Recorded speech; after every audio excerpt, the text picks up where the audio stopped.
talking about Arch Agent, so be thinking about what Brandon has to say and what Arch Agent provides for us. Be thinking about those and how you might use them together. Brandon is a master prospector, and I'm sure he'll talk a bit about that. But anyway, do you have handouts? It looks like you're being handed out. Okay, so you should be getting handouts from him, and I will let him take it away. Good morning. How's everybody doing? It's exciting to be here. Region 1, come on now, all of us here. We have 2 of the top 5 producers in the room here in Region 1. 6 of the top 20 in the company are here in this region. That's exciting stuff. So we're here to make us better. So I'm going to talk about prospecting. I used to do a 2-hour course, so some of you that have probably been through that when I used to do Career Start, but now I'm condensing it into 30 minutes. So how many of us here actually got into real estate to cold call? Anybody? Nobody? Me neither. But the truth is, agents who master prospecting make 3 times more money than people who don't. And that's a fact. So in the next 30 minutes, I'm going to give you some exact systems. These aren't theories. These are actually things that I've used. A lot of the people here in the room continue to use. So these are actually steps that you could get started tomorrow morning when you come to work. So the agenda is real quick. We're going to talk about what a contact is, what a lead is, 8 sources of listing leads, ranked from worst to best. Your first week of prospecting plan. It's called 3 Days of Pain, something I got from Floyd Wickman before I even knew about Mike Ferry. And then the 5-step for a cold call track. And then we'll do some live role play and practice. So you guys all have a handout. We're going to start on this side with mastering the skill of prospecting. Handout 1. So instead of doing 8 handouts, I just decided to condense it to 1. Thank you, ChatGPT. Love ChatGPT. Makes me look better. All right. So there's 2 types of agents. As a newer agent or as a real estate agent, you need to decide where you're going to work. So there's 2 sides. One's a listing agent, and then one's a buyer's agent. So that decision has to be made. Listing agents and buyer agents are totally different. You have to make a conscious choice on which one you want to be. Listing agents control the income. Listing agents can generate calls, and they're doing this while what other agents are asleep, because they get to sleep in because their buyers don't come to life until after work and 5, 6 o'clock when they're out showing houses. So what we're talking about is finding sellers. That's our job as listing agents, is to find sellers. Because we all know who controls the inventory controls everything. So they control the money that they make, they produce. It's just amazing how much you can do and how much you can live your life. I'm going off script. A quick question. What's a contact for you? So does anybody know what a contact is? I know Jim does. Anybody? A contact is someone that is a decision maker, and a live person. I like it. That's a decision maker, so that's over 18 years old. So I had one agent said that they had a great conversation with a 6-year-old that wouldn't get their parents onto the phone, but that's not a contact, because that person can't make a decision. So it's a live person. So you can't make a deal with an email. You can't make a deal with a voicemail. Leaving a voicemail is not considered a contact. Sending an email or sending information, those aren't considered contacts. So it's an actual conversation with a live human being. So with that said, what's a lead? Does anybody know what a lead is? And then for each of us, a lead is different. Anybody know what a lead is? Someone who's willing to, who's wanting to buy or sell a home within either 7 to 10 days or within 30 days. Exactly. So each of us, it's different. For me, it's 3 to 5 days. For you, it may be 7 to 10 days. It could be 30 days. I remember being brand new in the business. If anybody ever said in their life that they want to sell or buy real estate, they went into my lead contacts in my CRM. And then when you really get good at this, then you find out you have 20,000 people in there and some of them are not going to do anything. So it kind of dilutes what you're trying to do is get people that are going to buy or sell real estate. So a lead is definitely somebody that is going to sign a contract in the next 7 to 10 days. Someone you might want to say 3 to 5. It depends on your goals and where you're at. But if they're not signing in that window, then they're a prospect. So then you can put them in their CRM and you can stay in touch with them and give them a call. But don't confuse a lead with a prospect, and that's where a lot of us get confused. As a lead and a prospect are totally two different things. So you guys remember that old show, David Letterman? Yep. The Tonight Show? I think they're getting ready to close down the person that took over for him. It's crazy. But anyways, he used to do a top 10, the best top 10. He'd do different concepts. So we're going to kind of do the same thing here, and we're going to talk about the sources for listing leads. So number 8, because I don't have 10, I have 8. So I'm going to start with number 8. And number 8 is they call you. So this is someone who calls you on the phone and says that they want you to come out and list their house. Now, in my opinion, that's probably the best lead and the best way to do it, but you got to wait a long time for that to happen. Has anybody had that where they just called you and say, hey, come list me? Exactly. We've all had it. And you absolutely have to be ahead of lettuce not to be able to get that listing if they called you and said, hey, come list me. So that's number 8. Number 7 is advertising. So we're talking about billboards, bus benches, shopping carts, printed media, the things that you spend money on, and then you have to wait for people to call you. So that is number 7. And we've all seen them at the grocery store, or you get that call where, we just have a spot come available at the Kroger. We'd love to get your face on the baby seats. And it's just not for me. But yeah, paying for advertising is one way to do it, but you're still waiting for leads. Number 6 is cold calls. So cold call to strangers. This is calling random numbers. Like you guys said, it's a number game. So it could take you 5 calls, it could take you 10 calls, it could take you 50 calls or even more before you find somebody who's interested in buying or selling real estate. But the key to it is to keep going until you get one. Number 5 is expired listings. There's a much better hit ratio with expired listings. Number 1, that you already know that they want to sell. They've been on the market before. Number 2, they're willing to work with a real estate agent. So that's great because they were with a real and they signed. And then, and the only problem that you have to get, whether they're going to relist with that previous agent or they're going to list with a new agent, and you have to help them make that decision. So expired listings. Next one are my favorite, and this is where I probably built my business on, was for sale by owners, FSBOs. The hit ratio never gets better. So with expireds, you can do 2 or 3 or 4 calls before you find somebody that's willing to work with you. For sale by owners, they're easy. They want to sell. They are not currently working with a real estate agent, so you have nobody to compete with. So their hit ratio is 1 to 1. So every person that's for selling by owner, you talk to them, that's a lead, for sure. For sale by owners is definitely a strong potential listing. And the best conversion rate of all outbound calls is a for sale by owner. I always know if I see 1 or 2, 3 signs, one of those people are going to for sure list with me. It's just a matter of when.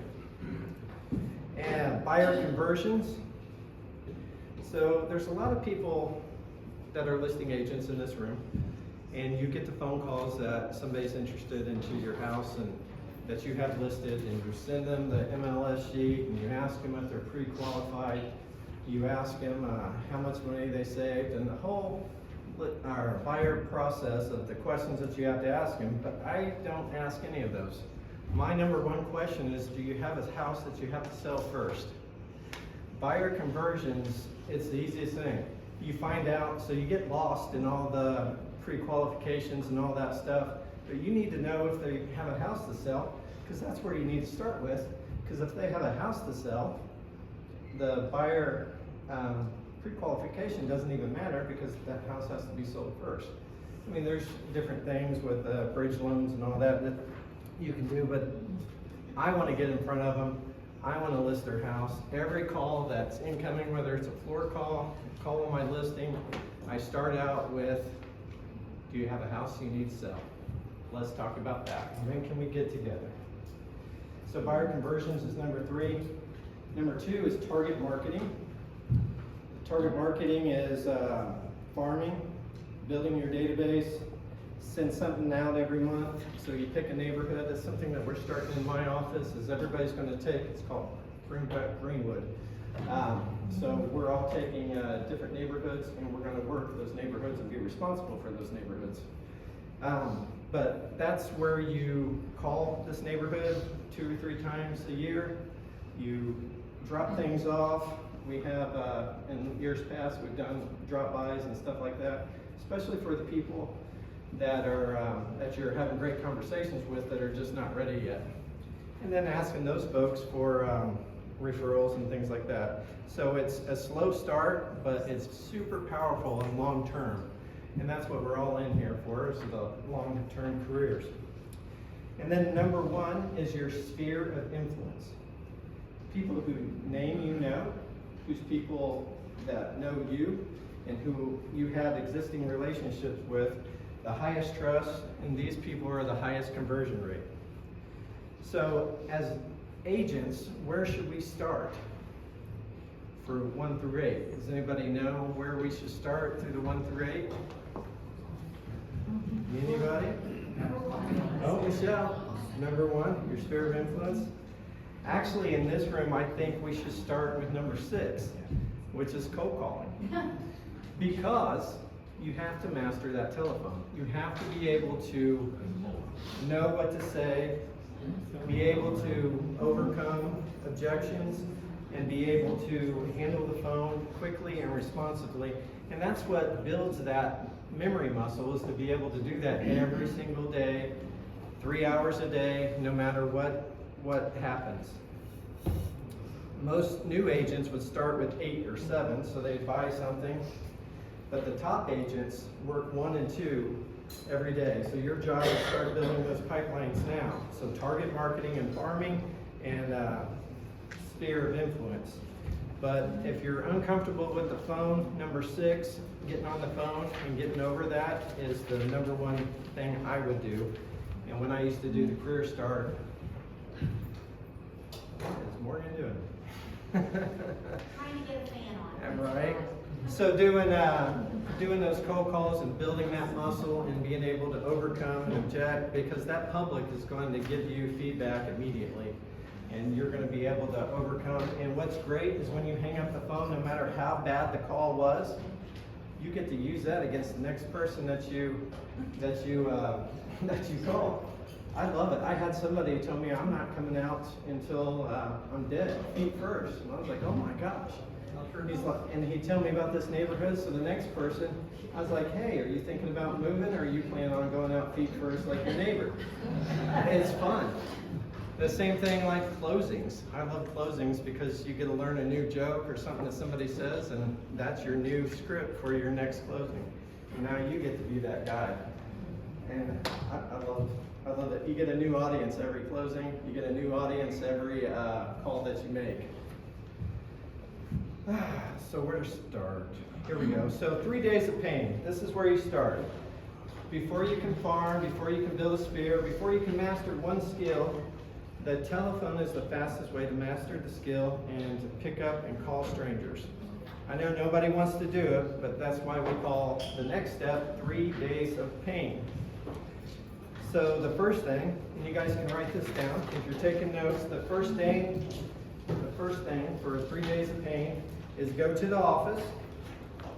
So not at home, not in the conference room, not in your personal office or at your desk. You go into the office 3 days each week. 9 a.m. is the word. I mean, it's a great start, but I would start at 7.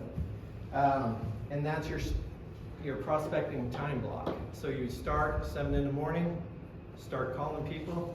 And I know a lot of people will go, "Oh, Brandon, 7 o'clock in the morning, that's so early, I don't want to interrupt people." But I used to think that way too until I'm driving to work and I see all the people building a building. When I was in Bloomington, they were building this huge building, and all these workers were there when I was rolling through at 6:30, 6:45, getting to the office at 7. Road workers are on the road, they're working. We're in traffic. There's so many people on the road. There are a lot of people that are up and working 7 in the morning. They're up, they're getting kids off to school, all those things. So that's your prospecting time. Open your phone list, your phone book, your Arch Agent. I use RedX personally. Your iPhone contacts. If you go down to your contacts in your iPhone and look at the bottom, how many contacts you have in there, 10% of those people are buying and selling real estate this year with or without you. So starting there would be a great thing. Your CRMs, your church directories, township directories, whatever you have, I would open those books and just start calling. And how many, we talked about conversion rate. This is the easiest one I say. You call until you get one. That's easy, right? How long do I call? Do I call for an hour? Do I call for 2 hours? Call until you get one, until you set up an appointment. So come in the morning, that should be your first and foremost job for the week.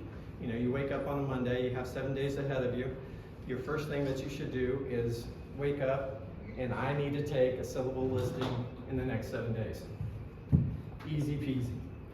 That should be your number one goal. And how you get a listing is you have to go on appointments. So more than one appointment to get one listing.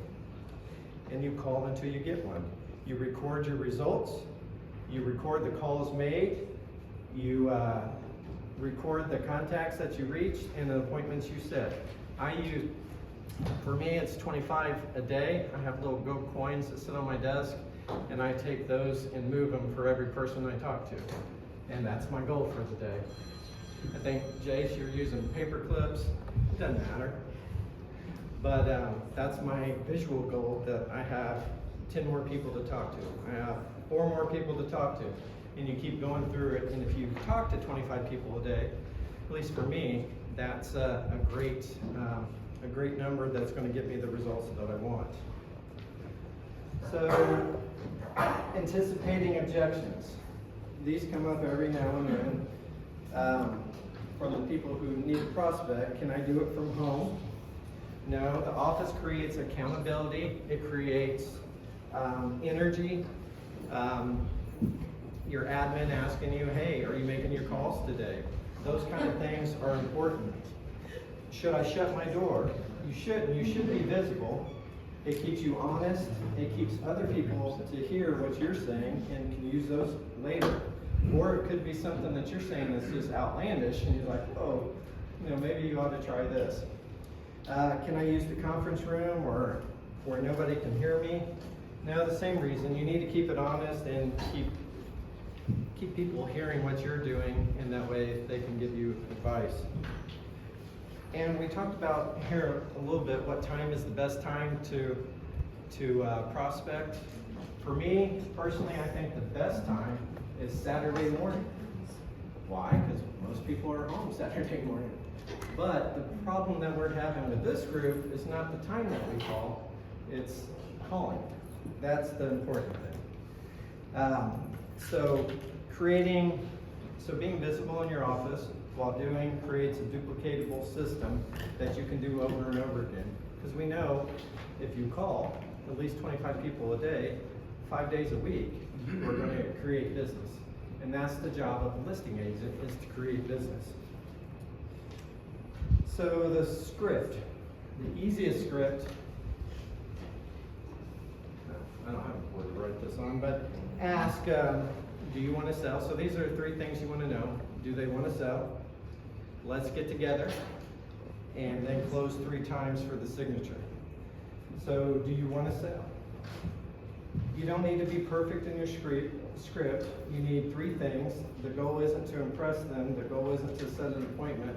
I think if you barked into a phone to enough people, somebody would invite you to come over. So you don't have to be perfect. You can tell right now I'm not perfect by any means. I think that vulnerability, being nice, but you need to be excited about it. You need to, just like you're talking to your best friend about something that you're excited about.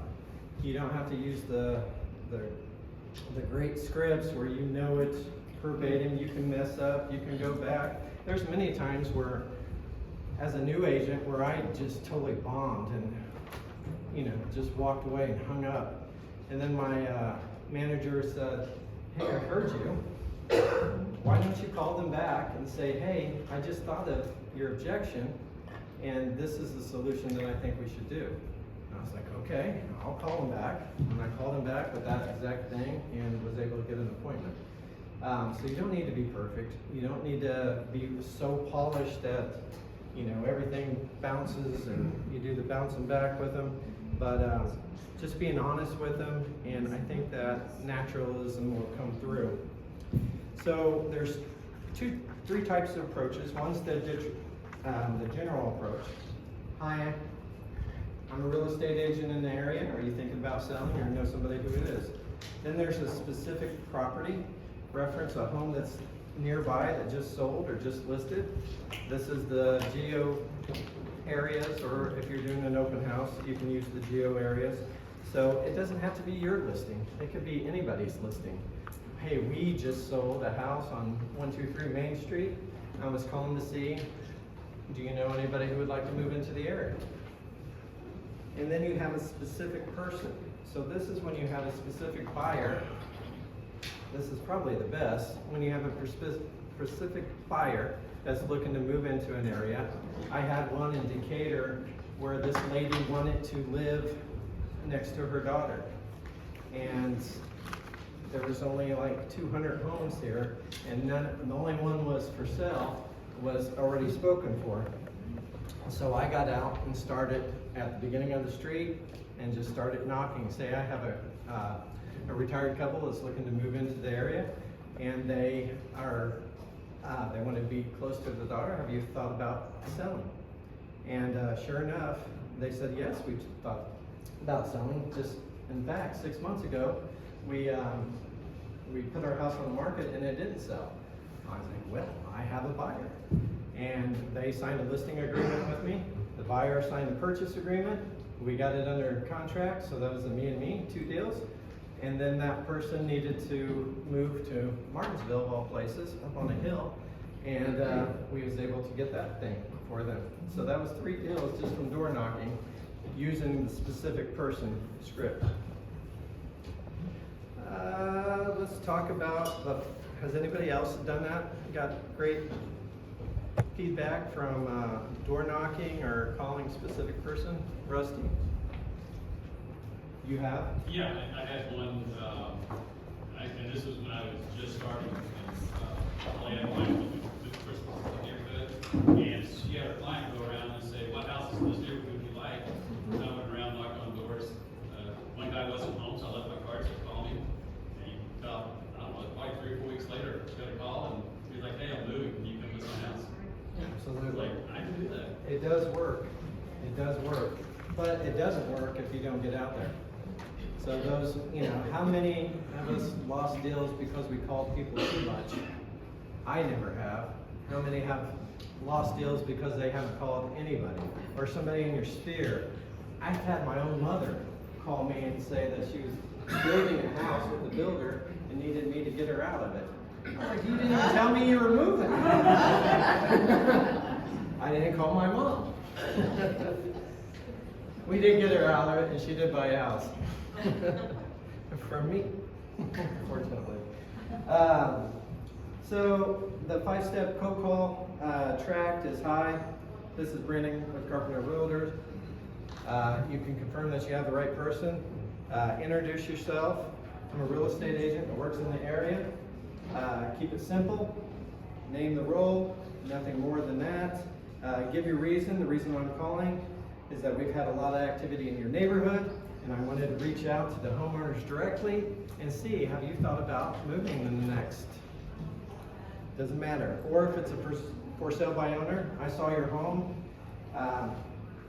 So for sale by owners, that's the one script that I don't use. I do that a little bit different. So I just call like I'm interested in the house. Hey, this is Brandon. I saw that you have a house for sale on 123 Main Street.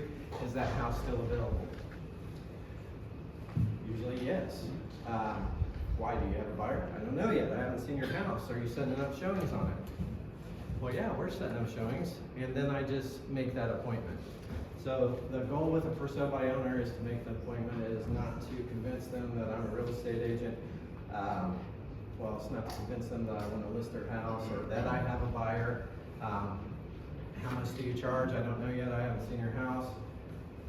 Do you have a buyer? I don't know yet. I haven't seen your house. That's I love that phrase, in case you don't know. I don't know yet. I haven't seen your house. How much do you charge? I don't know. I haven't seen your house. When's a good time for us to get together? I have tomorrow, or, it's great. For sale by owners, it's just a long, I've had them where I remember coming home from a trip, and the for sale, I had one there, for sale by owner, and he called me, and he's like, I think it took me almost 3 months to get him, just talking to him every week. And then he called me and he's like, okay, I give up, come list the house. He's like, and then I came, list the house, sold it, and then he bought another house. And he's still thankful to this day. And just me, before I had a house that was for sale before I came to be a real estate agent. And I wish I tried to sell it by myself, because that's what I thought you did. And I would have loved for someone like me to come knock on my door. So to think that they don't need your help, that's just you getting in your head. It's not, they do need your help. And if they don't, those are usually the one-off people that, oh, I've sold every house that I've ever owned. Okay, well, this may be the time that you can't, or, you may be the exception to the rule, and we need to move on to find somebody else. So, sorry, got off track. Are you thinking about selling? You ask. Be direct. Ask the question, and then wait for them to answer the question. Don't feel the silence. And then ask in a different way. Even if you're not planning on selling right now, do you know anybody in the neighborhood who would think about a move now or in the near future? The second close, if they say no to selling, then pivot to referrals, and always ask twice.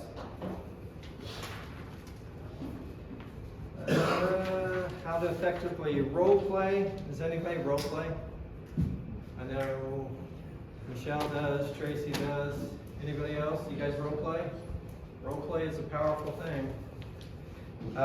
When you are role playing with anybody, stand up. Always be energetic. Energy comes from your body. Standing up, portraying. Even when you're calling, you should be standing up. So stand up desks, they're great. Have 2 of them for sale at the office if you need one. Always smile. Smiling changes your voice, changes your attitude, and you can even hear that over the phone. Be enthusiastic. Don't fake. Don't put on a show. Arms in the ready position. Don't cross them. Always be positive in your role play manner. It's always funny that when you get somebody to role play, they're like, oh, I'm going to get it, and be tough on you. You got to let that person win, because we're practicing winning. We're not practicing messing somebody up. So always be a positive in your role manner. Always let the other person win. You're going to win on the call, because that's what we need to practice. And follow the script verbatim at first, and then you can improvise with your own tonality and everything as you go. So how to learn scripts fast. There's 5 methods to it. Is number 1, read it out loud as fast as you can. You can chant it as a group or line, and do that line by line. You can learn the body language. That way you learn body language and you learn tonality. Role play with an instructor as a group, and then role play with a partner. Role play in the mirror. is a great way too. So I'm not gonna pair you up so you guys can role play together, but you guys get the gist. Let's see what else. On the back side of your thing, so why would we call? Why would we want to do all this? Each of us have each goals. Mine is 40 deals this year. For you guys, it may be something different. Does anybody have any goals that they want to close this year? You guys are number one right now, so what's your goal to close this year? We were around 46 transactions last year, so I'm constantly trying to keep a 20% momentum, so we're trying to aim for 60. 60 deals. So 60 deals.